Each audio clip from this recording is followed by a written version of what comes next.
Thank you all for joining this evening. I know on a wet and blustery Cork evening over here. So we have a mix between parents and teachers that are joining our workshop. So we're delighted to have you all on board.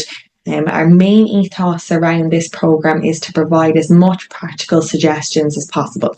So this isn't a lot of theory or text heavy information. This is a lot of things of what to do in these types of instances or what practical things we can implement.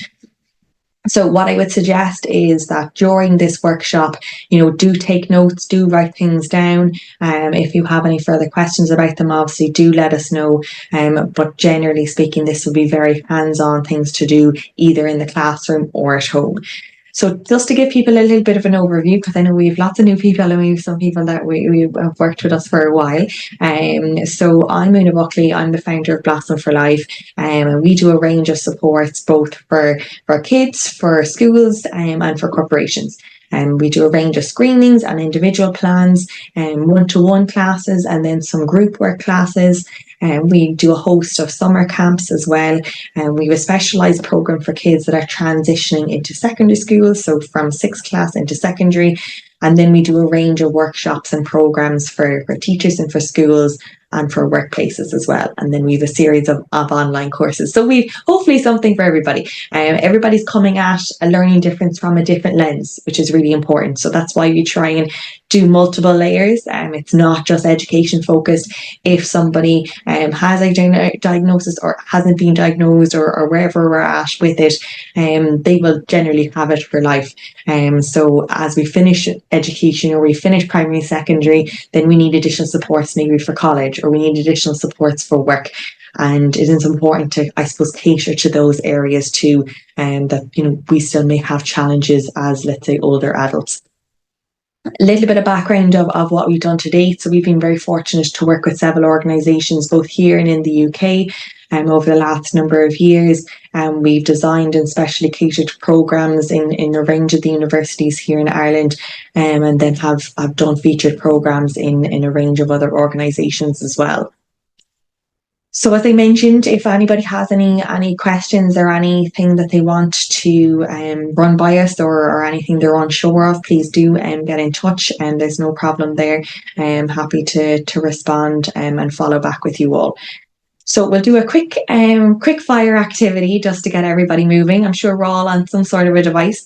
So if everybody can take out their phone, or if you're on a laptop, hopefully you'll find it quite quickly. If you can go onto our social media pages, either on our Instagram or on our Facebook, and anybody comes across our most recent question.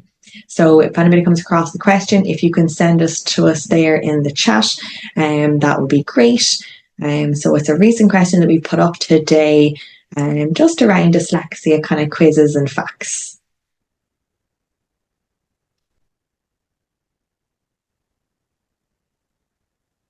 So I have a few popped up here.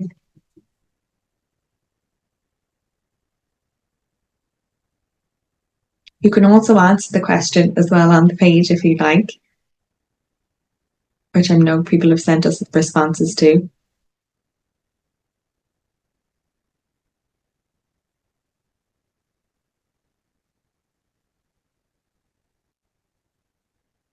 Great. So we have a few in, and it's saying that, is dyslexia identified by or an affecting as well an IQ score? Okay, and so this is a common misconception around learning differences and how it may affect or not affect IQ. And generally speaking, people with dyslexia learning differences are rated in a very high intelligence profile. It's just unfortunate times that maybe the education system is catered slightly differently towards their skill set. But generally speaking, in assessment reports and from a capability standpoint, students with learning differences will have a very functioning high IQ. So let's dive in and we'll do a little bit of an overview. So we'll primarily focus on the dyslexia space. Unfortunately, we don't have time to cover everything. So this is a bit of a snapshot. I will give you information throughout the session as to other programs or other bits and pieces that we offer if you'd like to learn more. Obviously, we can only look at a certain amount of material.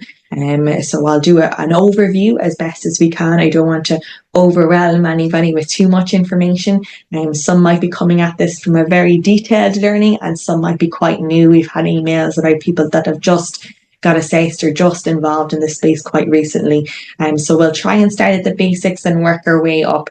But again, if we want more information, I'll address those as we work through.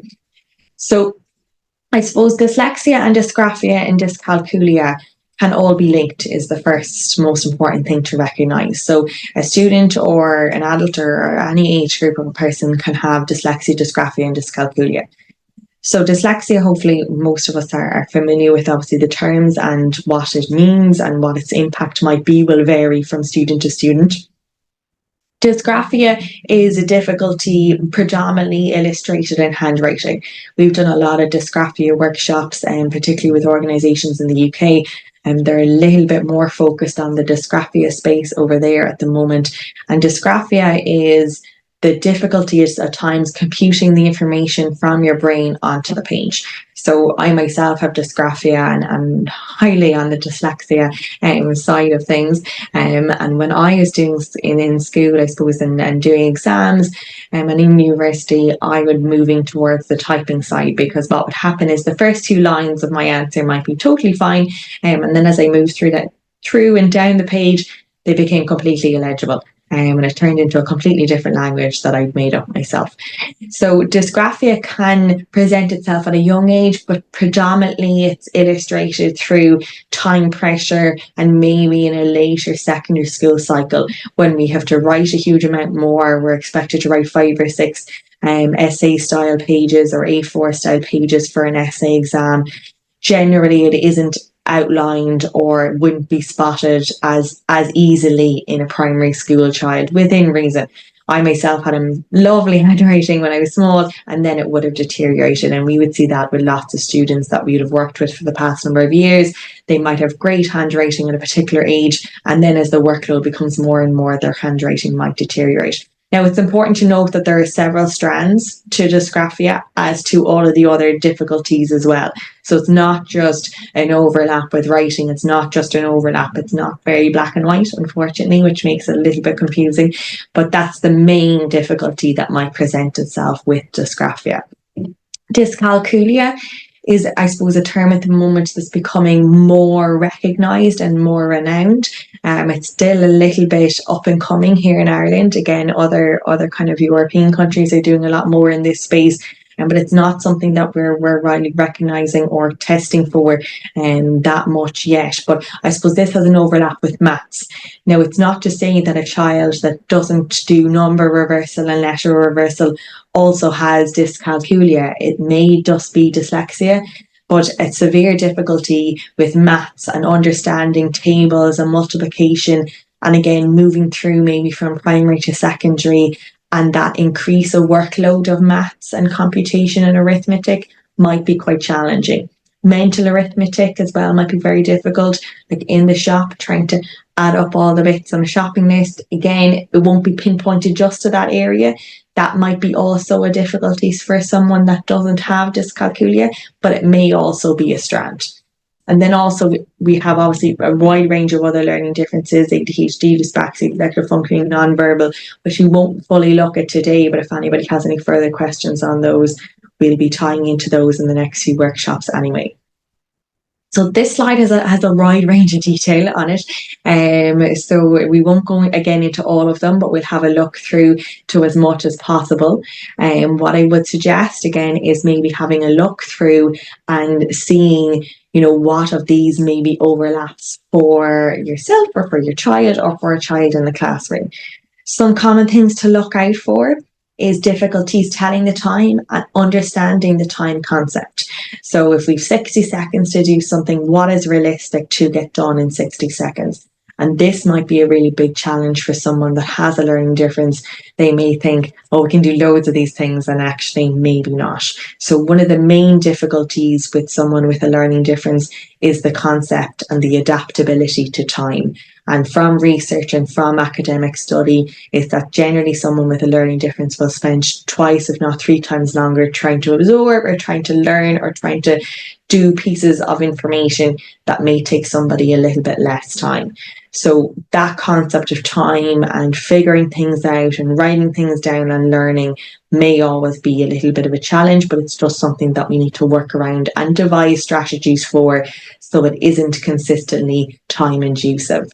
Left and right confusion and getting lost, dates, sequences, coordination difficulties. Now, as I said previously, people can have areas of difficulty here. We don't want to do self-diagnosis. So lots of people do that, or they diagnose somebody else and they'll diagnose somebody else at home.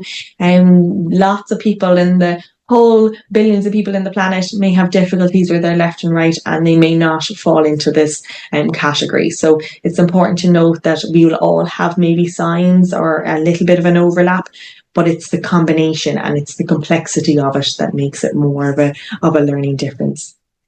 Loses space in a text, sound, we'll look at sound and noise levels in a little while. How we find the right words, organisation skills, and then difficulty getting ideas onto paper, or then more in recent terms, difficulty getting ideas onto a laptop or onto a computer screen if a student is typing. So some dyslexia myths, I suppose, and kind of maybe warning signs in a way. Now, again, we're not kind of fine-tuned to this box, but if we have a student that we're maybe a little bit unsure about, or we have a kid at home and there may be some kind of flags, but we're not really sure how red is the red flag. So these are kind of some things to look out for. Again, really important to obviously link in with the school or link in with the teacher and see are they spotting any patterns and see things, how they progress and how things change at home. The best way of determining signs really is that pattern perspective. Are these things taking a huge amount of time consistently? Are we getting consistent difficulties in certain areas? We'll all have lapses, we might have months or periods of time where things are a little bit more challenging or tests are a bit trickier and then things might move through. But if we're going through a consistent pattern of things, that might be also something to monitor and notice. So reading words in the wrong order or substituting words might be a sign here. Recognizing words, but they're not on this page, they're on the next page. Losing places, inserting or deleting letters, copying things down from paper or from the board, misspelling common words, remembering the entire alphabet and forward and sometimes backwards is quite tricky, but often something to practice and to look at as well if a student wants to perfect that. Following instructions. Very, very big one. So predominantly most kids with an element of learning difference will maybe need one instruction at a time, or they'll make up the instructions in between. Writing slowly and laboriously, and then confuses letters with similar shapes, B's and D's. Now, B's and D's would be a common one, so like lots of people, and now that we even had this when we did some corporate workshops. Does that mean that they can't read, and does that mean that they'll misspell their B's and D's? And this was in recent times. So I suppose there is at times a lack of understanding as well, still prevalent in society, and that's okay because everybody has their box. But it's just that if we can all create a little bit more awareness, then we'll all move forward in terms of capabilities and understanding. Yes, a child with a learning difference can reverse their B's and D's and P's and Q's and turn their 5s into 3s and do all of those things, but they can also relearn bits of the pattern. I myself had a horrendous time with B's and D's, and now will never mix up my B's and D's, but every student is individual, so it's just important to, I suppose, adapt to the personalisation of that particular student and where their needs are at that particular time as well, more importantly. So a little bit of an overview of dyscalculia. So dyscalculia, as we mentioned, has more of the mathematical abilities and the difficulties there. Now, as we said, this can have an overlap also with spelling. It doesn't fully highlight itself in a maths capability. So we can have an overlap with English. Again, as we mentioned, somebody may have dyscalculia and they may also be dyslexic and they may also have dysgraphia. So they're all kind of strands under what I would call a similar umbrella. directions, time, signs and symbols. So this might be something that, as a student just maybe learning how to drive, or, noticing things on the road. Difficulties with signs and symbols at times can be a challenge. Fractions, patterns, reversals, and then barring and taking things down as well may also be another pattern. Dysgraphia, as you mentioned, again, has the overlap with the handwriting. So here we have text-to-speech and speech-to-text software can be very, very useful. We'll look a little bit at assistive technology as we move through tonight's workshop. Again, there's a wide range of them, so we won't get into everything, but we'll have a little bit of an overview of what might help a student here in the dysgraphia space. Yes, of course, they can spend time and effort and a lot of dedication into maybe working through this area, but a common kind of remedy for someone with dysgraphia, again, might be touch typing and moving towards a detailed typing program. That's not to say that they'll never be involved in handwriting. They might handwrite bits, they might type, they might, if they have state exams, they might handwrite certain exams that are in booklets, and they might type other exams. That's totally fine too. That flexibility and versatility can also be implemented. But it's also just to note that, investing a huge amount of time, I suppose, trying to relearn or trying to fix how we grip a pencil and grip a pen might be also a very, very detailed amount of time to relearn a pattern. So lots of students would move to a typing base just so that they have that diversity and skill, and I suppose it's practical for the economic and society that we currently live in. So a little bit of an overview on some classroom and some home-based strategies. So these have a practical appliance both for school and for classroom. Some maybe more areas than others, but generally speaking across the board, they can be used at school and for homework. So Dyslexia font, not sure if anybody has been familiar or used Dyslexia font.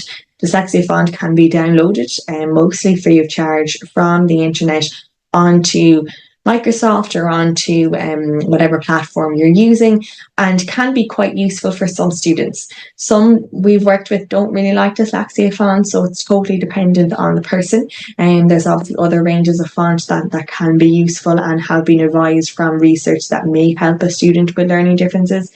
But generally speaking, they're quite individual, unfortunately, from a font basis. What we would say, though, is limiting as best as possible white backgrounds. So as you know, exam booklets, A4 refill pads, copy booklets, most of them is white paper and black text. And that over time not only becomes really monotonous, it becomes quite draining as well for the student, and they're consistently looking at that. Now, school books can break up that monotony with pictures and diagrams and lots of things in them. But where best as possible, the coloured booklets can be really useful. Again, may not suit everybody, but it's something to have a trial and error approach about to see, does it suit your child at home or does it suit a child in school? There's a wide range of really easy to get, A4 refill pads if they're in secondary, or smaller copy books if they're in primary. And they can be really great to help, colour coding or different colours for different subjects, and can break up that white and black text. Colour overlays. So we won't fully get into colour overlays. Colour overlays can be really great, and I would advise people to have a look at them online if they get a chance to. Colour overlays is basically like a plastic kind of a sheet that's obviously has a tinted gradient on it and can be used as well on backgrounds and can help with line tracking also. Now, the overall structure to an essay or to a piece of homework, either whatever level we're at really in terms of academia, is really important for a student to grasp the concept of as early as possible. So even for our younger students, we will work with them if they're doing their particular phonics program or they're answering a comprehension at home for homework. We've our headings, or we've our subheadings, or we've our bullet points, or we've our little introduction, our main body. Are we putting in a quote? Are we putting in a conclusion? Because inevitably at some point, if a child progresses into state exams, that's the method that they're going to be needing and applying anyway. So it's as early as possible that we implement those tools, then it's not a shock to a person. Oh my God, I used to write this amount and now I have to write a huge amount more.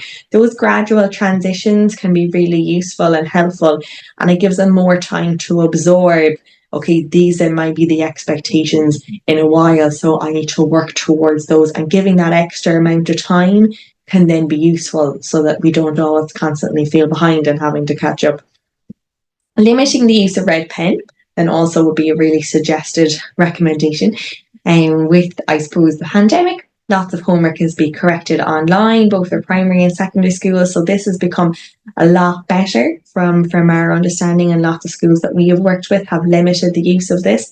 What I would say is that from research, if a student gets back something that they have invested even a little bit of time, maybe not all the time that somebody would like as a teacher, but even a little bit of time, and then there's corrections here and they've done this and they need to change that, generally all they'll see is all of the red and all the things that they need to improve on and all the things that they didn't do that well at. And we'll look a little bit later on about the well-being and the kind of self-esteem aspect to a learning difference. But that consistently for several subjects or several classes every single day over a period of however many years that we're in school can really take a toll. So we do look at a feedback approach to when a teacher is giving feedback to a student as to how to illustrate that as best as possible to them. So these are the areas we did really well on. These are the things we can work on in the future, and then highlighting again, well, we did really great at this. So let's keep up those aspects, and these are the things we can improve upon. And it might be a mixed approach between orally, between jotting down notes in a different colour, or however method, or if it's online, whatever method is used to illustrate that feedback to them. One instruction at a time has been proven to be the most useful effect. I'm sure you can all imagine at home, where you have classic examples at home or in school where you ask them to do 3 things, and they may pick 1, they may do half of 3 and they may leave out 2, or they may do 1 and make up a 4, and figure everything else out in the middle. Generally speaking, doing 1 and doing it correctly and then coming back and doing the next one is a lot easier for somebody to compute, and it's just a focused task. Now, unfortunately, that's not always possible. We can't always do one thing and then do the next and do everything in sequence. So at times, writing things down, drawing out a picture diagram, printing things out, if they have to go get a few things from a cupboard, what are the selection of things? Do we have a checklist? What are the ways that we can illustrate that to them instead of just consistently orally? Because if it's consistently through sound, that might not be resonant enough for them. Speaking slowly, not loudly. This is a really interesting one, and it was featured recently on a number of workshops as a particular topic. As to, well, if we speak at a higher pitch, will they listen differently? And unfortunately not, unless there's any auditory sides or signs there that they need further help and attendance from medically, let's say, generally speaking at a different dialect or at a different pitch, and won't have a huge amount of resonance. So it's about the words that we use to illustrate, not the pace, or not really the pronunciation. Well, yes, the pronunciation, but not really the sound of it. Visual cues, we won't go through all these because we'll be here every day. Visual cues, movement breaks, which I'm sure most people are aware of, highly, highly beneficial for all of us. I should be getting you all to stand up and move around really during these workshops too. Movement breaks are essential, and then that ongoing feedback element also. Okay, let's move through. So multisensory techniques are, I suppose, one of the main ways that we can maintain information both in our short and long-term memory. Okay, and multisensory methods are used differently depending upon what is there, what's available, and what methods can be used. Unfortunately, throughout the school day, for a teacher that has so many students at the same time, there's so many demands, there's so much from a curriculum basis that there may not always be time to do it everything and to do it all the way that we want to do it. And there is a very short space of timeline, so it's just about, I suppose, maximizing as much as we can, and then trying to see what additional things can be done either outside of school or in additional activities. But generally speaking, using a multitude of our senses to understand and then replicate and absorb information is the most attention-seeking aspect to multisensory. and affecting our longer term memory. So we want to limit that consistent relearn and relearn. The classic learning off the spellings, I suppose, for the Friday morning. And then most students, whether they have a learning difference or not, most of them, by the time they get to Friday evening or to the weekend, they've forgotten about 90 to 95% of the spellings. And that's because the method that it's taught in and the environment that it's produced in. So ideally, we want to retain bits of those memory and retain bits of those words so that we don't have to consistently relearn and relearn, because that's additional energy and additional brain power. Avoid asking a student to read out loud in class. I suppose this very much depends on the student. We have loads of kids that we've worked with of all different age groups that really love public speaking with element of preparation. So we'll actively be involved in debate topics and various different speech writing and organisations. However, putting somebody on the spot with a learning difference leads to an element generally of anxiety and stress. It leads them to reread maybe prior to when they've been asked. I remember when I was in school, we'd do the classic read around a paragraph or two to get through a novel or a book.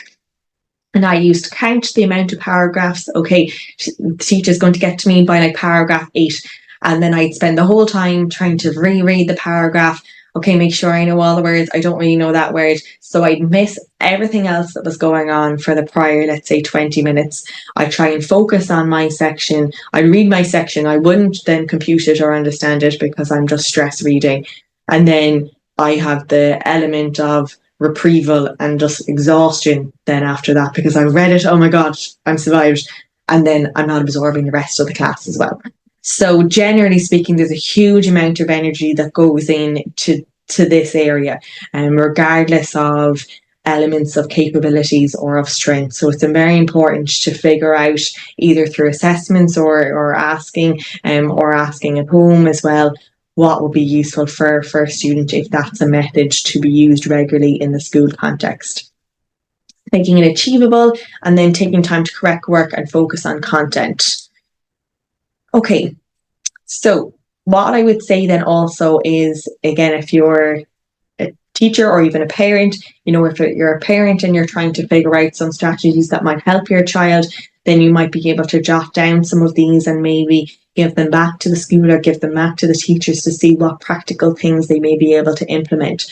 We would have lots of students that don't take down things from the board anymore, and they get notes photocopied, or they get a printout or a summary of the content. So what can happen is they can listen and absorb, or they can take their own short notes during the class. This is both at primary and at secondary. So they don't need to have to look up and look down and look up and look down and just get overwhelmed by the whole process. They have their own outline, and then they're just engaging and trying to listen and ask questions and observe what is happening around the topic, instead of just being focused on one skill set of copying, which isn't exactly absorbing the information into their brain either.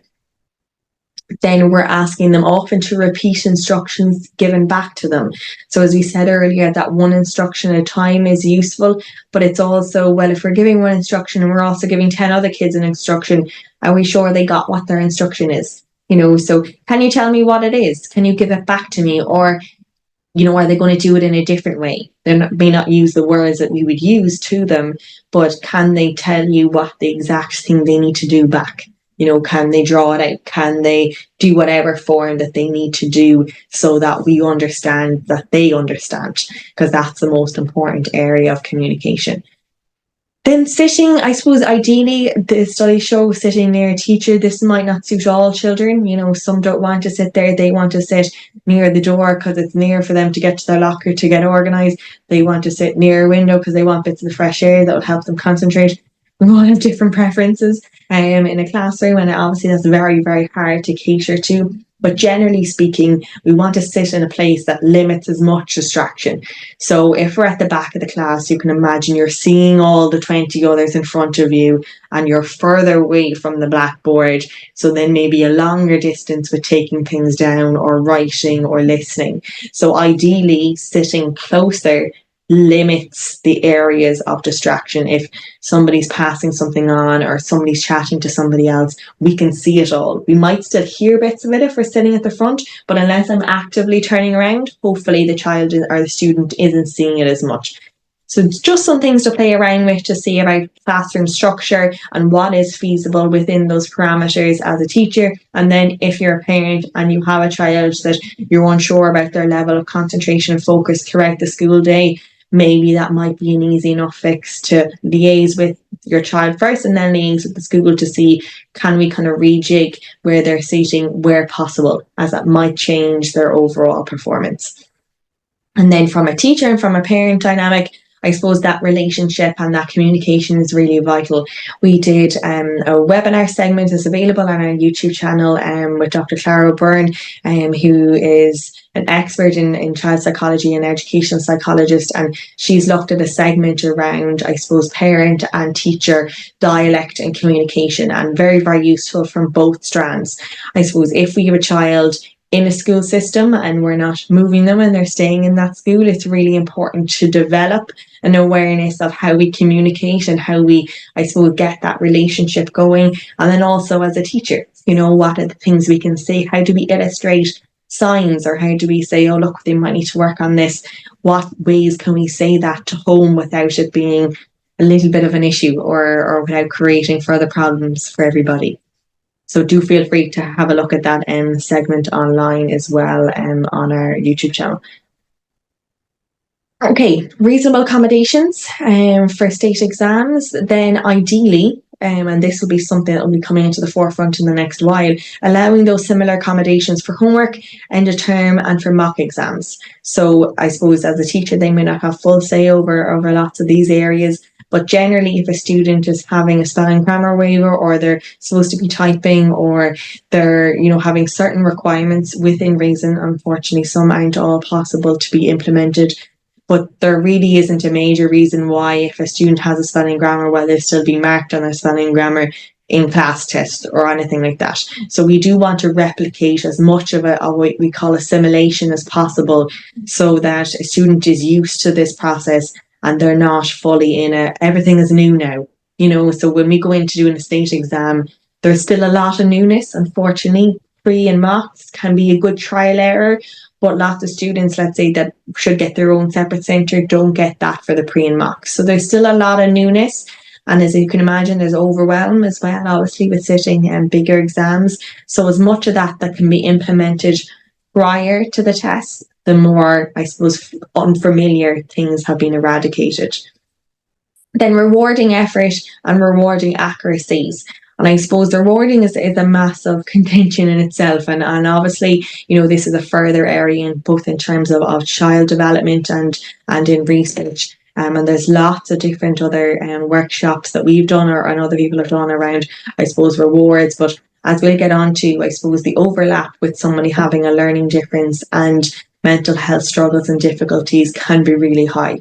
And what can happen is, for all age groups, we can either become a bit dejected or we have a little bit of an overdrive on the perfectionistic approach.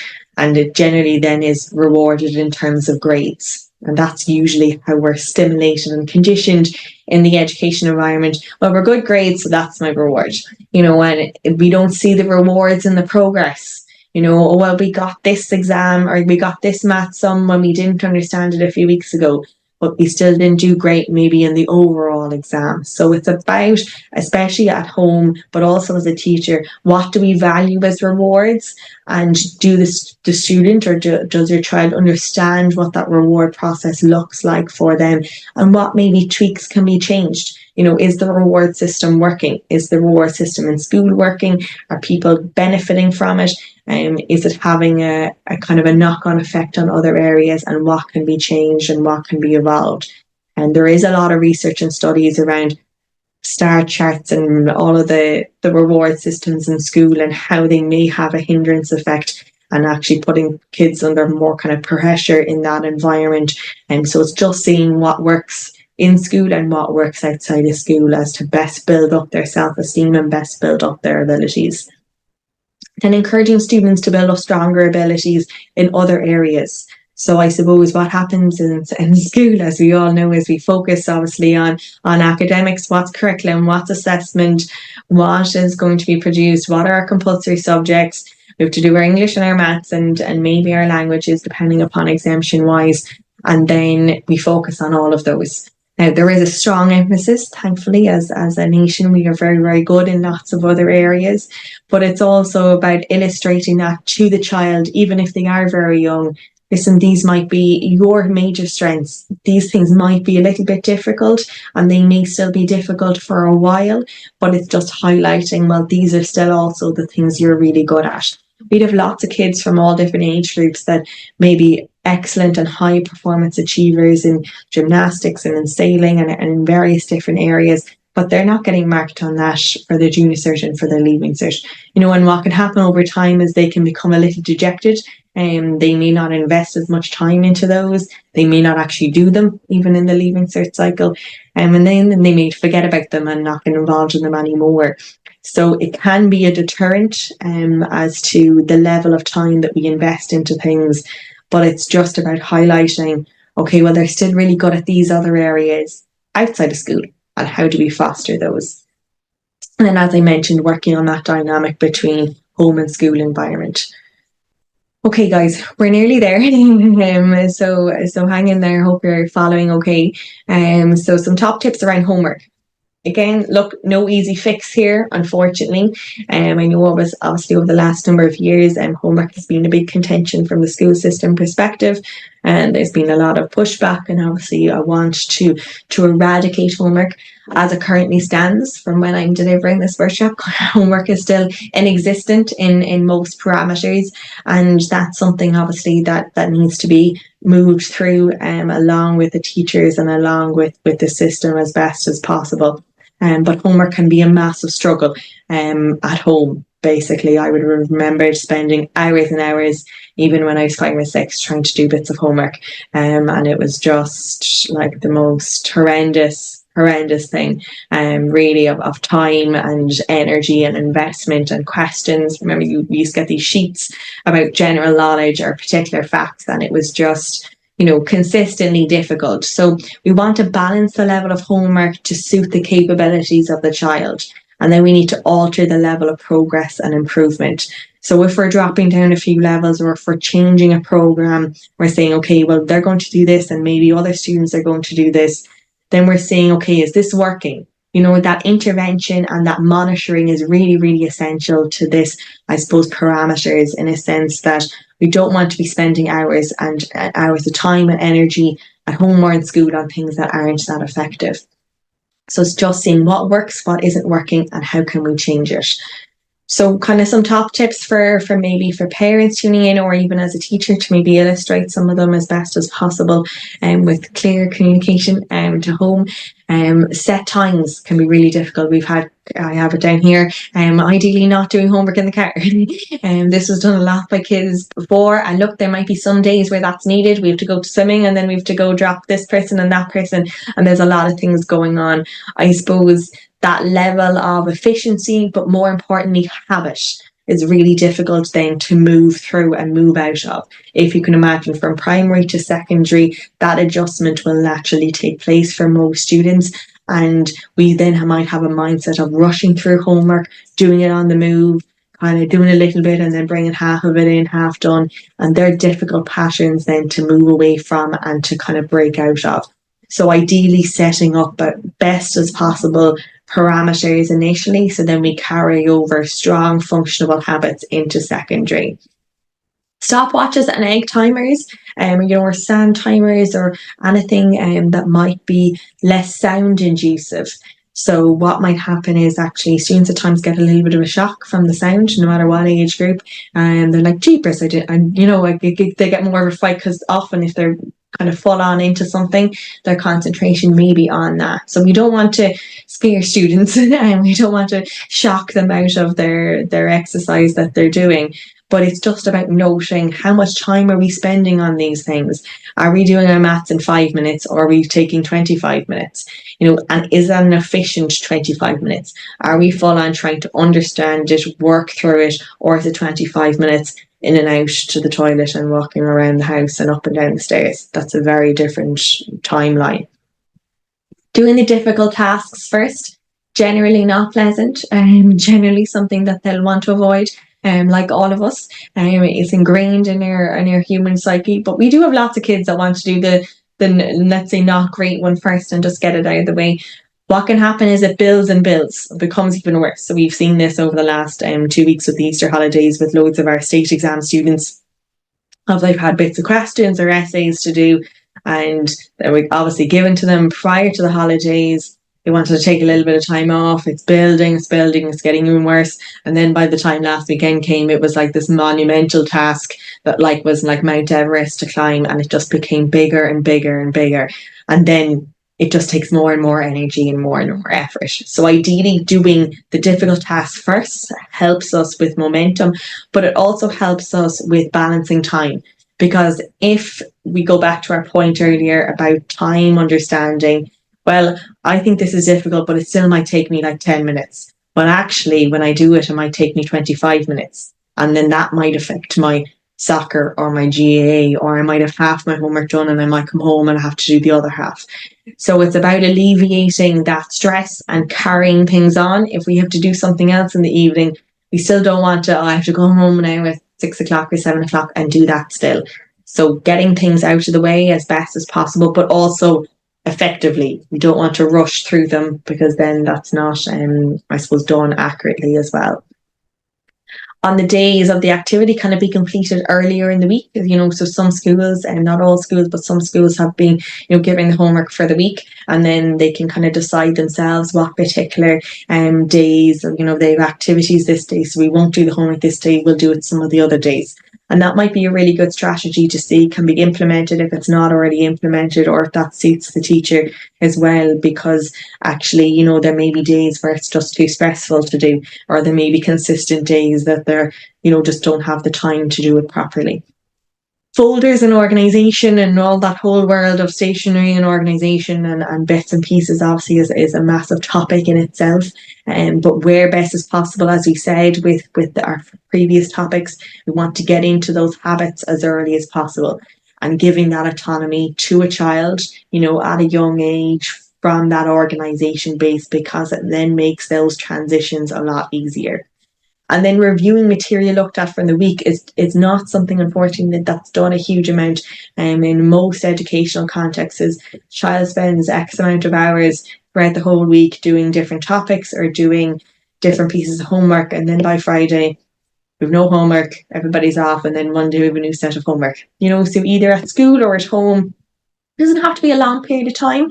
And also, we don't have to review consistently all the things that they, are quite easy for them to do, but it's also highlighting, aren't these great? Didn't we do really well on these things this week? And maybe these are the things that we need to work on a little. What other mechanisms can we implement to help work on those difficult tasks from previous in the week?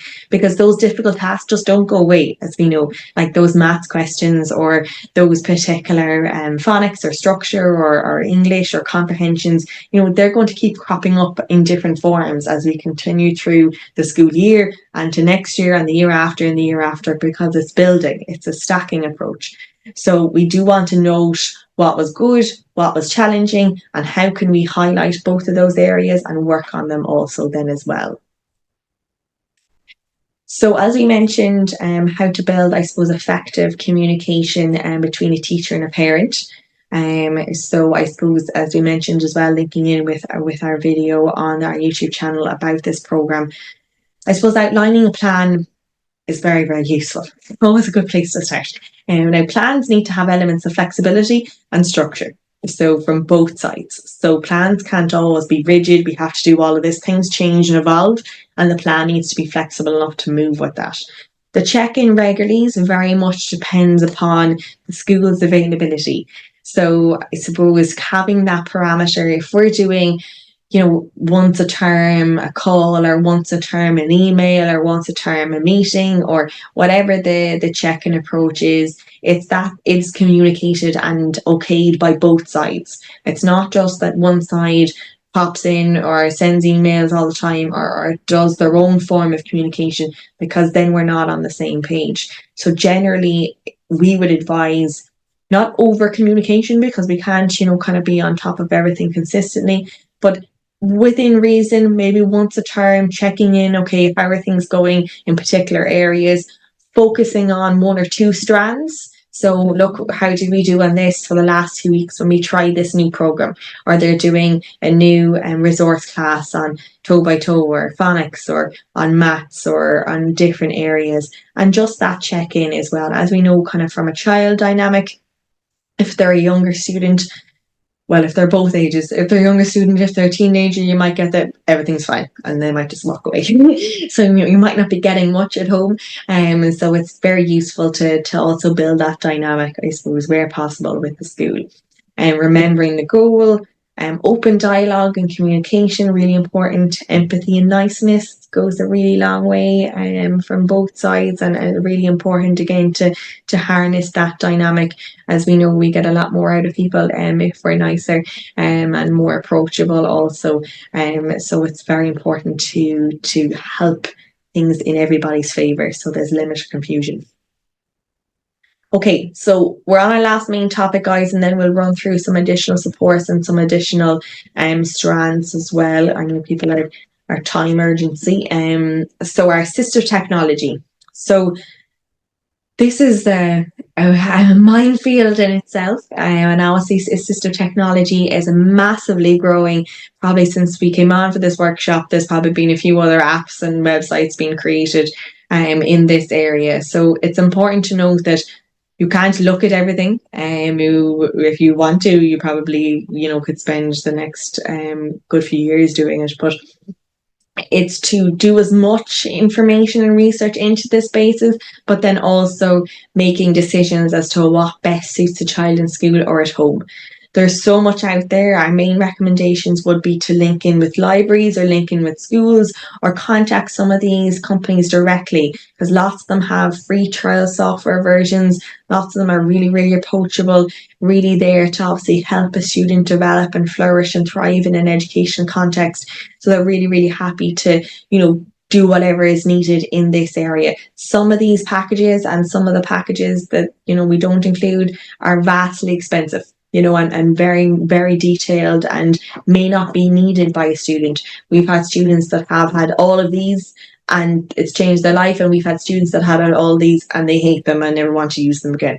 So it's very, very individual, and that's why it really needs to be a trial and error approach. When we work with students on a one-to-one basis or in some of our classes, we trial as many pieces of software with them so that they have the opportunity and the experience of working with tools before then there may be as additional purchases. But we generally would suggest only 2 to 3 of additional programs. What happens is we overly download. So either it's free or it's paid. We'll put that on a phone, put that on an iPad, put that on a laptop. There's software everywhere. Most of them then aren't being used. They'll all require updates, so they'll all require subscriptions or further payments, and it just adds clutter. And then it adds stress both to you or as a parent, maybe, or as a teacher, and then also to the child, because they mightn't like it or mightn't have even wanted it in the first place. So it's really important to me, pick 2 or 3 areas. Okay, we've difficulty specifically with the spelling, or we've difficulty specifically with the reading or reading things out or understanding things from a computer, or, where are the main difficulties, and then just focusing on a particular piece of software, hardware, or apps that will just hone in on that area. Lots of them will do loads of things, so you might buy one, it might do 5 other things that you didn't know it did. That's great, but it's also just focusing on what's that one thing that we need to solve. Because if we start researching, they'll all sell you everything. Well, this does all of these things, but do we need that? It's really coming at it from a consumer basis, because lots of the assistive technology is very new and it can sound all glitzy and great, but it might not be practically applicable and it might not suit the person that needs to use it. As a very, very brief overview, so again, lots of these obviously can be looked at online. We won't go through them all in detail. Read and Write, LiveScribe is a fabulous piece of software, and so highly recommend people to look at that. Dragon, again, we do a lot of work with Dragon, so Dragon is great in terms of dictate and speaking things out. Natural Reader, Chrome, Photomath, Brain, and Luminosity is probably one of the best pieces of software that we've ever used with any of our students. Luminosity is a brain training software based in the US and from a range of scientific studies and cases. It is a free and a paid platform. Lots for students use the free platform. It is generally, unfortunately, kind of from like a teenager all the way up to adults. So we have adults in their 50s and 60s that use Luminosity every single day. So I'd highly encourage anybody to have a look at Luminosity, no matter what age group you're at. It can have a huge benefit. So just a very brief overview of our steps, guys, before we kind of move into some additional resources. Some main things to look at when we want to use assistive technology. So I suppose there is a particular process and a particular kind of formula, and this isn't fully all it, and this is involved in some of our other courses. But does the device meet the students' needs? So as we move kind of from primary to secondary, lots of primary school kids will be on a will be on a tablet or might be on an iPad. But then as they move into secondary, they may need the laptop capabilities. At the moment, still both for junior cert and leaving cert exams, it's desktop based. So we need a keyboard, we need to be, on a Windows processor, let's say. So lots of our students use iPads and use iOS, and then they have to readjust into using a different screen and using a different system. So it's really important to understand those different parameters as we move through the cycle and what's required. Is the technology easy to set up? A massive one. How are we downloading it? What is the process for it? How do we install it? What's needed in terms of updates and all those bits and pieces? Very easy to find online, from reviews and other people maybe that have used it. But there's loads of tech that's out there that's actually quite complicated. And if it's quite complicated, we generally aren't going to be inclined to use it. So if our method is to alleviate frustration and alleviate challenge from a student, then we don't want to add another element of complexity to it. So it's generally better that we don't have any technology than adding more stress to the situation as it is. Size and weight of the device is really important. So if they're hoping to bring it into school or they have the assistive technology approval for exams, then ideally something that's easily portable, fits into the bag, easy to carry around along with their books, and isn't very, very heavy is really important to look at. Do they need training on the device? So again, like once it's downloaded, what do they do then? It's just left with them. Are they going to take their own initiative? Some will, some won't. So how familiar will they become with the software and how regular are they using it to practice all the different skill sets they need? And then is it supported in school? So does the school have a license, or does the school have the software, or does somebody in school also know how to use it? I remember I got Read and Write when I was just before I was doing my leaving cert, and then bits of it was implemented by the school, and then one day it just crashed and I was in after school study and there was nobody had any notion about the software, and I had hours and hours of work to do, and I was just then completely overwhelmed. So it's really important that there's additional support as well there to help with, when things go wrong, how do we resolve them? So our general spec, this would be really, really general. Like we have loads of kids that don't stick to this spec outline, and that's totally fine. And the spec outline might have even changed as well since we even drafted the slides. So it also is very individual. It's very kind of sensory based, so it would be good if a student, if you are purchasing or looking at grants or bits and pieces, go into one of the shops and actually see the device, or have the students see the device in front of them, play around with it instead of consistently just looking at it on a screen, because the look and the weight and the feel of something might be very different than what is presented on a screen and on a platform. Again, we won't look at the grant process, but that's a massive area as well of accessibility for some if they wanted to look into the grant area. This is a very, very brief overview of some apps. So some further applications, so some of them free and very easy to install, and more for a kind of a computer or for a phone or for a tablet basis. So I suppose a little bit of an overview.